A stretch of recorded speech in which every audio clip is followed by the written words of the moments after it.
ایک انہوں نے پوچھا ہے کہ کیا گھر میں ظہر اور عصر دو نمازوں کو ایک ساتھ ملا کر پڑھنا جائز ہے جیسے سفر میں پڑھتے ہیں؟ السلام علیکم، دعوت حق یوٹیوب چینل میں آپ لوگوں کے سامنے حاضر خدمت ہوں۔ آج کی ویڈیو بہت ہی زیادہ اہم ہے۔ آج کی ویڈیو کا ٹاپک یہ ہے کہ دو نمازوں کو اکٹھا کرنا کیسا ہے، جیسا کہ ظہر اور عصر کو اور مغرب اور عشاء کو آپس میں ملا دیا جاتا ہے۔ کیا اس طرح نماز ہو جائے گی؟ تو چلتے ہیں علماء کرام کی ویڈیوز کی طرف۔ سب سے پہلے ہمارے ساتھ موجود ہیں مفتی اکمل قادری صاحب، ان کا موقف لیتے ہیں کہ وہ کیا کہتے ہیں۔ ایک انہوں نے پوچھا ہے کہ کیا گھر میں ظہر اور عصر دو نمازوں کو ایک ساتھ ملا کر پڑھنا جائز ہے جیسے سفر میں پڑھتے ہیں؟ دیکھیں، خلاصہ کلام یہ ہے کہ فقہ حنفی کی روشنی میں نہ سفر میں یہ عمل جائز ہے اور نہ گھر میں جائز ہے۔ یہ امام شافعی رضی اللہ تعالیٰ عنہ کے نزدیک تو ہے کہ اگر آپ سفر پہ جا رہے ہوں تو دو نمازوں کو ایک وقت میں جمع کر لیں۔ جیسے مغرب کی نماز آپ پڑھ رہے ہیں اور عشاء میں آپ کو سفر پہ جانا ہے تو عشاء کی مغرب کے وقت میں ہی پڑھ لی جائے، ان کے ہاں گنجائش ہوتی ہے، لیکن فقہ حنفی میں بالکل گنجائش نہیں ہے۔ قرآن کا فیصلہ ہے کہ اللہ تبارک و تعالیٰ نے فرض نمازوں کے اوقات مخصوص کیے ہوئے ہیں۔ اسی طرح نبی کریم صلی اللہ علیہ وسلم کی جانب سے بھی منقول ہے، اور کہیں اگر یہ حدیث میں آتا ہے کہ نبی کریم صلی اللہ علیہ وسلم نے دو نمازوں کو ملایا تو ہم اس میں تعویل یہ کرتے ہیں یا اس کا مفہوم یہ بیان کرتے ہیں کہ یہ جمع حقیقی نہیں تھا بلکہ جمع سوری تھا۔ جمع حقیقی کا مطلب ہے کہ دو نمازوں کو ایک وقت میں جمع کر دینا، اس طرح کہ ایک کو مؤخر کر کے دوسری وقت کے اندر پڑھنا یا دوسری کو وقت سے پہلے پڑھنا، یہ جمع حقیقی کہلاتا ہے۔ اور جمع سوری کا مطلب یہ ہوتا ہے یعنی صورتاً جمع کرنا، کہ ایک نماز کو بالکل آخری وقت میں ادا کریں، جیسے ظہر کو بالکل آخری وقت میں ادا کیا، پھر عصر کا وقت شروع ہوا تو فوراً عصر کی نماز پڑھی۔ یہ بظاہر دونوں جمع ہو گئیں، لیکن ظہر ظہر کے وقت میں ہے، عصر عصر کے وقت میں ہے، تو جمع سوری تو جائز ہے، جمع حقیقی فقہ حنفی میں جائز نہیں، لہذا نہ گھر میں جمع کریں نہ سفر میں کریں۔ مفتی اکمل قادری صاحب چونکہ حنفی مسلک سے ہیں تو انہوں نے کہا کہ حنفی مسلک میں دو نمازوں کو اکٹھا کرنا بالکل درست نہیں ہے، نماز نہیں ہوگی۔ تو کسی طرح سے بھی حنفی مسلک میں نمازوں کو اکٹھا نہیں کیا جا سکتا۔ اب چلتے ہیں ڈاکٹر اسرار احمد صاحب کی ویڈیو کی طرف کہ وہ کیا کہتے ہیں۔ ہم دوران سفر نماز ظہر عصر جمع کر کے پڑھ سکتے ہیں، اس کے علاوہ نماز مغرب اور نماز عشاء بھی جمع کر کے پڑھ سکتے ہیں۔ برائے مہربانی ان جمع نمازوں کے ادا کرنے کا طریقہ بیان فرما دیں۔ یہ بھی اختلافی مسئلہ ہے، حنفی حضرات اس کی اجازت نہیں دیتے، لیکن اہل حدیث، شوافع اور دوسرے مسلک جو ہے وہ سب اس کی اجازت دیتے ہیں کہ سفر میں ظہر اور عصر اور پھر مغرب اور عشاء کو جمع کیا جا سکتا ہے۔ پھر وہی بات مسلک کی ہے، اس میں جس پر بھی ہو آپ اس پر عمل کریں اور دوسرے مسلک پر عمل کرنے والوں سے نفرت نہ کریں۔ وہ بھی ایک مسلک ہے، اس کے بعد دلائل ہیں، اس پر عمل کر رہے ہیں۔ باقی یہ ہے کہ ایک رائے یہ ہے جن لوگوں کی کہ جو جمع کرنے کے قائل ہیں کہ جمع تقدیم نہیں ہونی چاہیے، جمع تاخیر، یعنی ظہر کے وقت آپ ایسے سفر میں ہیں کہ نماز ادا کرنا اس وقت آپ کے لیے دشوار ہے تو اسے مؤخر کر دیجئے یہاں تک کہ عصر کا وقت قریب آ جائے تو عصر اور ظہر ملا کر پڑھ لیں، لیکن یہ نہیں کہ آپ ظہر کے ساتھ ہی عصر پڑھ لیں۔ اس کو کہتے ہیں جمع تقدیم، پہلے جمع کر لینا، اگلی نماز کو پہلی نماز سے جمع کرنا نہیں، بلکہ پہلی نماز کو دوسری نماز کے ساتھ جمع کرنا۔ ڈاکٹر اسرار احمد کی ویڈیو آپ نے دیکھی ہے، وہ کہتے ہیں کہ ظہر کی نماز دیر سے پڑھیں اور عصر کو ساتھ ملا لیں، اسی طرح مغرب کی نماز دیر سے پڑھیں اور عشاء کی اس کے ساتھ ملا لیں، اس طرح نماز درست ہوگی۔ ایسے آپ نہیں کر سکتے کہ ظہر کی نماز پڑھیں اور ساتھ عصر بھی پڑھ لیں، یا پھر مغرب کی نماز پڑھیں اور ساتھ عشاء بھی پڑھ لیں، اس طرح نماز درست نہیں ہوگی۔ اب چلتے ہیں جاوید گامدی صاحب کی ویڈیو کی طرف کہ وہ کیا کہتے ہیں۔ سفر میں تو نماز جمع کر لی جاتی ہے، یہ کسی اور سبب سے بھی جمع کی جا سکتی ہے؟ آپ سفر میں کر سکتے ہیں، یا مثال کے طور پر ایک ڈاکٹر ہے آپریشن کرنے کے لیے آپریشن روم میں داخل ہو رہا ہے اور اس کو معلوم ہے کہ یہ آپریشن 3-4 گھنٹے پر محیط ہوگا اور درمیان میں نہیں چھوڑ سکتا، وہ جمع کر سکتا ہے۔ تو اس طرح کی ہر ضرورت کے لیے آپ نماز کو جمع بھی کر سکتے ہیں، اور اگر افراتفری کی کیفیت ہو، بھاگ دوڑ کی کیفیت ہو تو اس کو مختصر بھی کر سکتے ہیں، یعنی 2 رکعتیں پڑھ سکتے ہیں، جس کو قصر کہا جاتا ہے۔ مغرب 3 رکعتیں ہی رہتی ہے، لیکن ظہر اور عصر اور عشاء یہ 2 رکعتیں ہو جاتی ہے، فجر پہلے ہی 2 رکعتیں آدھی ہو جاتی ہے۔ تو قصر نماز کا مطلب ہے اس کی تعداد میں کمی کر لینا، وہ جمع کر کے کی جاتی ہے، یعنی ظہر اور عصر کو آپ نے اکٹھا پڑھ لیا، مغرب اور عشاء کو اکٹھا پڑھ لیا، یہ جمع ہے۔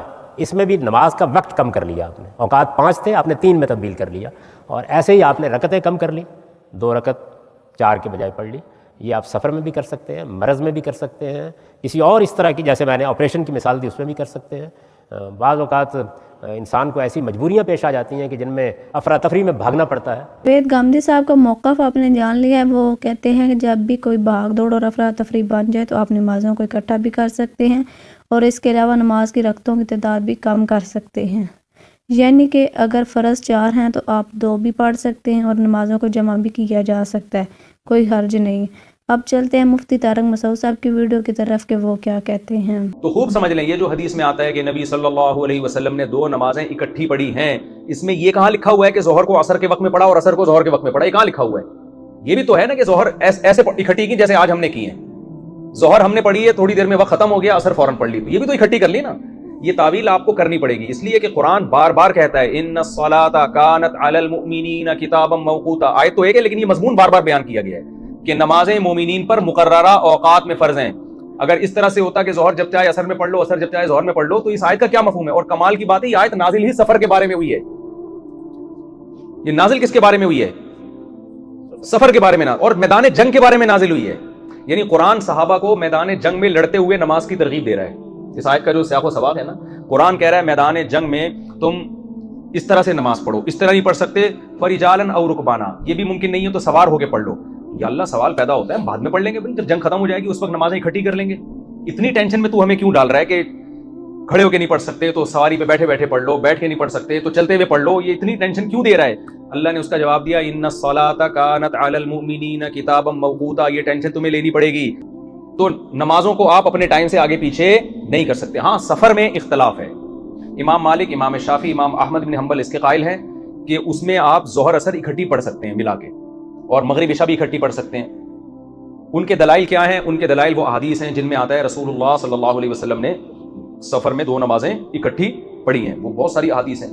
امام ابو حنیفہ اور ان کے جو 2 شاگرد ہیں ابو یوسف، امام محمد، جنہوں نے بہت سارے مسائل میں ابو حنیفہ رحمہ اللہ سے اختلاف کیا، لیکن وہ یہاں ابو حنیفہ کے ساتھ جمع ہے۔ وہ کہتے ہیں کہ سفر میں بھی آپ 2 نمازیں جمع نہیں کر سکتے، اگر کریں گے تو اس طریقے سے کریں گے جس طرح سے آج ہم نے کی ہے، یعنی ظہر کو ڈیلے کریں، بالکل اینڈ میں عصر میں پڑھیں، عصر کے قریب، اور جیسے عصر کا وقت داخل ہو تو عصر پڑھ لیں۔ دونوں کے اپنے اپنے دلائل ہیں، دونوں کے دلائل مضبوط ہیں۔ امام حنیفہ کے دلائل بھی اس بارے میں کمزور نہیں ہے، اس احادیث اس پر شاہد ہیں۔ عبداللہ بن مسعود رضی اللہ تعالیٰ عنہ کا قول ہے کہ نبی نے کبھی 2 نمازیں اکٹھی نہیں پڑھی، وہاں اکٹھی کا مطلب حقیقت میں۔ مفتی طارق مسعود صاحب کا موقف آپ نے جان لیا ہے، وہ کہتے ہیں کہ اس طرح تو نہیں ہو سکتا کہ ظہر کی نماز کے وقت میں عصر پڑھی جائے اور عصر کی نماز کے وقت میں ظہر پڑھی جائے، اس طرح بالکل نہیں ہو سکتا۔ نماز اس طرح ہی جمع ہو سکتی ہے کہ ظہر کو آخری ٹائم میں پڑھا جائے اور عصر کو اول ٹائم میں پڑھا جائے۔ باقی یہ ہے کہ جب صحابہ کرام کو میدان جنگ میں بھی یہی ترغیب دی جا رہی ہے کہ نماز مومنوں پر اپنے اپنے وقت پر فرض کی گئی ہے، تو اس کا مطلب یہ ہے کہ نماز کو وقت پر ہی ادا کرنا پڑے گا، نہ کہ نمازوں کو جمع کر کے ان کے اوقات بدلنے پڑیں گے۔ تو اب چلتے ہیں مولانا اسحاق مدنی صاحب کی ویڈیو کی طرف کہ وہ کیا کہتے ہیں۔ بالکل صحیح، صاف، پکی حضور کی سنت کہ 2 نمازاں ضرورت پوے تو کٹھیاں کیتیاں جا سکتی، دونوں طرح، پاویں اگیٹیاں اثر نوں زور ویلے لے جاؤ تے پاویں زور نوں اثر ویلے لے جاؤ، پاویں مغرب نوں عشاء ویلے لے جاؤ تے پاویں تقدیم تاخیر اگوں لاؤ، پاویں پیچھے لے جاؤ۔ اے وقت جڑے 3 دسے ہوئے اس پاروں ہے 5 ہی، اے 5 رسول اللہ نے آپ دسیاں، انہاں نوں پاڑ کے ایک وقت نوں 2 کیتے ہوئے، اور تدے اج بھی صحابہ کرام دے فتوے جڑے نے سارے امامت ہوتے، صحابہ کرام فرماؤندے کہ اگر کسی عورت دا حیض جرا بند ہو گیا، مگر بند اینا ہویا بھی وہ سورج ڈبن تو پہلا وضو کر کے 5 رکعتاں پڑھ سکتی، 4 پوریاں تے 1 نماز ایک شروع کر سکتی، اوتے 2 نمازاں فرض ہو جاندیاں، کیڑی؟ زور اور عصر۔ اسی عصر ہی کہنی فقہ والیاں، انہاں آکھیا نا وقت مشترک ہے، اس تو اگر 4 رکعتاں دا ہی وقت ہے پھر مننے اسی، اس تو پھر وقت تنگ ہو چکا، ایک دا ہی اگر ایک تو زیادہ دا وقت ہے گا پاویں 1 رکعت، 2 نمازاں گل پی گئیاں، ایک زور پڑھے ایک عصر پڑھے۔ کیوں؟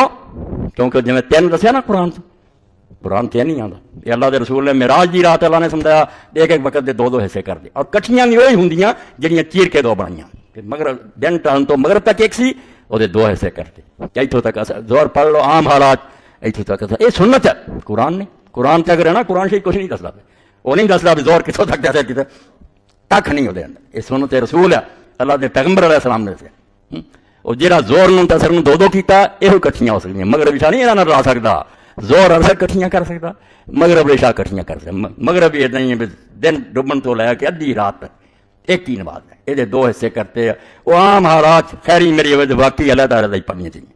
میں بہت خوش ہوں مولوی محمد حسین صاحب سے سرگودے بہت بڑا شیعہ، مگر کی کریے چنگے بندے کو کوئی نہیں جانتا، اس آخیا شیعہ نے قسم کھا رہی ہے بھی 3 پڑھیا کریے، پڑھتے 5 ہی مگر کٹھیاں کریے، وہ آتا وہ سمجھتا بھی جدیاں جدیاں پڑھ لیاں تو شیعہ نہیں ہونا، سنی بن جانا، آتا نہ مرادو تھوڑیاں کتاباں نہیں دسیاں بھی افضل ہے 5 نمازاں پڑھو،